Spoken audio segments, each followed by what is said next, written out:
देखिए आज हम बात करने वाले हैं हैप्पीनेस के बारे में। आज कोई भी इंसान को अगर वो काम करता है तो उसके पीछे उसकी एक वजह ये भी होती है कि वो इंसान खुश होना चाहता है। वो काम करने के बाद इंसान खुशी फील करना चाहता है, लेकिन जब वो काम कर लेता है तो उसे थोड़ी सी खुशी फील हो भी जाती है, वो थोड़ा सा खुश हो जाता है। लेकिन अगर आप बात करते हैं लॉन्ग टर्म की तो वो खुश नहीं हो पाता, वो दोबारा उसी उन्हीं दुखों में चला जाता है। उसके दिल में वही टेंशन और नेगेटिव थॉट्स आने लग पड़ते हैं और वो काम करने के बावजूद भी खुश नहीं हो पाता। देखिए अब ये जो खुशी होती है ना, हैप्पीनेस, ये दो तरह की होती है। एक होती है शॉर्ट टर्म हैप्पीनेस जिसे हम हासिल करते हैं। फॉर एग्जाम्पल हमने कोई थोड़ा सा गाने वगैरह सुन लिया, हमने मीम्स वगैरह देख ली, इंस्टाग्राम दे यूज कर लिया, फेसबुक वगैरह यूज कर ली, तो हम थोड़े से खुश हो गए। हमने किसी तरह थोड़ी सी बात कर ली तो हमें खुशी हासिल हो गई। फिर अब जो दूसरे तरह की खुशी है वो है लॉन्ग टर्म हैप्पीनेस। अब ये जो हैप्पीनेस है हर एक के पास है भी नहीं, हर कोई लॉन्ग टर्म खुश है भी नहीं। बहुत ज़्यादा लोग ऐसे हैं जो कि सिर्फ टेम्परेरी खुशी हासिल करते हैं, और वो किन चीज़ों से हासिल करते हैं, जैसे कि मैंने आपको पहले बताया, फेसबुक यूज़ कर ली, इंस्टाग्राम यूज़ कर ली, दोस्तों के साथ बातें कर ली, थोड़ा सा इस तरह एंजॉयमेंट कर लिया और उन्हें खुशी हासिल हो गई। उनकी लाइफ में टेम्परेरी हैप्पीनेस है। लॉन्ग टर्म क्या है? परेशानियां, नेगेटिव थॉट्स। और बहुत कम लोग ऐसे हैं जिनकी लाइफ में लॉन्ग टर्म हैप्पीनेस है और शॉर्ट टर्म नेगेटिव थॉट्स और ये सारी चीजें, टेंशन वगैरह है। अब इधर मैं एक और बात क्लियर कर दूं, जो इंसान खुश होता है इसका मतलब ये नहीं है कि उसकी लाइफ में कभी कोई परेशानी नहीं आएगी, उसके जहन में कभी कोई नेगेटिव थॉट्स नहीं आएंगे। अब फॉर एग्जांपल एक सेहतमंद इंसान है, उससे वो कभी गिरेगा तो उसे दर्द भी होगा।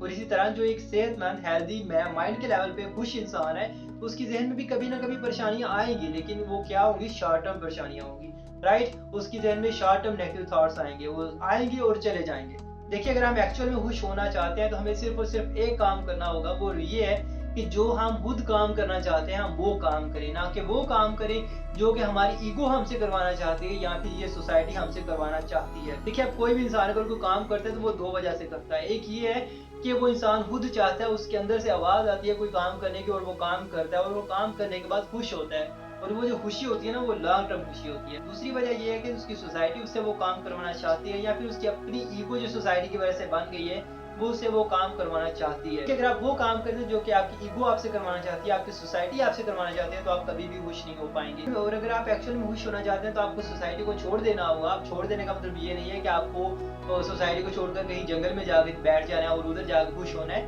नहीं है। इसका मतलब ये नहीं है। इसका मतलब ये है कि फॉर एग्जाम्पल मैं आपको एक मिसाल देता हूँ। एक 17-18 साल का एक लड़का है जो कि एक पेंटर बनना चाहता है, यानी कि वो पेंटिंग करना चाहता है, लेकिन उसकी सोसाइटी, उसके आसपास वाले लोग उसे वो कहते हैं कि तुम डॉक्टर बन जाओ, तुम्हारा एक कैरियर अच्छा हो जाएगा, तुम्हारी लाइफ बन जाएगी। नो डाउट उसकी लाइफ तो बन जाएगी, लेकिन वो सारी जिंदगी कभी खुश नहीं हो पाएगा। और अगर आप एक्चुअल में खुश होना चाहते हैं तो आपको इधर सोसाइटी को छोड़ देना है और वो काम करना है जो कि आप एक्चुअल में करना चाहते हैं। अब फॉर एग्जाम्पल मैं आपको एक और मिसाल देता हूँ कि एक शख्स है जो कि किसी गरीब आदमी के पास जाना चाहता है, उसके पास बैठ के खाना खाना चाहता है, उसके पास बैठ के बातें करना चाहता है, लेकिन वो बैठ के वो सारा कुछ काम नहीं करता। क्यों नहीं करता? क्योंकि उसकी आसपास वाली जो सोसाइटी है उसे वो काम करने नहीं देती। उसकी जो सोसाइटी ने ईगो बना दी है, उसकी अपनी ईगो वो उसे काम करने नहीं देती, जिसका नतीजा क्या निकलता है कि वो आदमी कभी खुश नहीं हो पाता। और अगर आप जिंदगी में एक्चुअल में खुश होना चाहते हैं तो आपको सबसे पहले एक काम करना होगा कि आपको सोसाइटी और अपनी ईगो को उठाकर साइड पे रखना है। जब आप कोई काम करने लगे आपको हमेशा वो काम करना है जो कि आप एक्चुअल में करना चाहते हैं, ना कि वो काम करना है जो कि आपकी सोसाइटी आपसे करवाना चाहती है, आपकी अपनी ईगो आपसे करवाना चाहती है। और जिस शख्स में ईगो होती है या फिर सोसाइटी को खुश करने के लिए वो कोई काम करता है तो वो इंसान कभी खुद खुश नहीं हो पाता।